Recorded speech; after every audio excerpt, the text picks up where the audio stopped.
Tešíš sa na piatok? Určite moc sa teším, ale tiež sa obávam, pretože si myslím, že vystupovať pred toľkými ľuďmi nie je vôbec jednoduché a myslím si, že tréma bude veľká. A čo považuješ za takú svoju devízu, alebo čím by si práve ty mohla zaujať porotu? Sama o sebe hovoriť niečo, že mám lepšie než ostatní, je pre mňa ťažké. Možno to nechám na posúdenie poroty, ale myslím si, že by to mohol byť môj úsmev a moja charizma. Dobre, tak my ti budeme držať palce a želáme teda veľa šťastia. Ďakujem veľmi pekne. Si spokojná s dnešným výsledkom?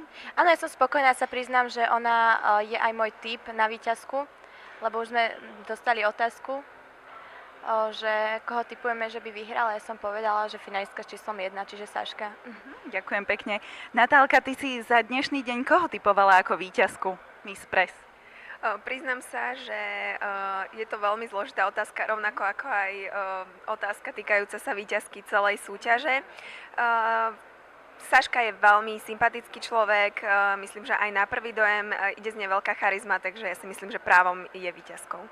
Ja ťa ešte chcem pochváliť, lebo si mala naozaj úžasný prejav. Ďakujem veľmi pekne.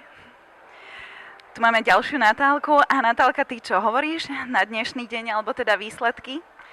Ja úprimne to víťazke prajem, keďže je to moja spolubývajúca, takže ja som veľmi spokojná a šťastná a teším sa s ňou.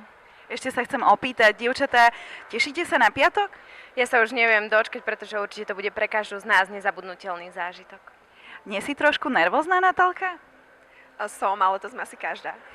A ty, Barborka? Ja som nervózna, pretože jediný fakt, čo je môj taký slabý bod, je dlhé čakanie. A 7 dní je, myslím si, že dosť dlhá doba, takže som nervózna. Takže ďakujem krásne, dievčatá, a prajem veľa šťastia. Ďakujeme.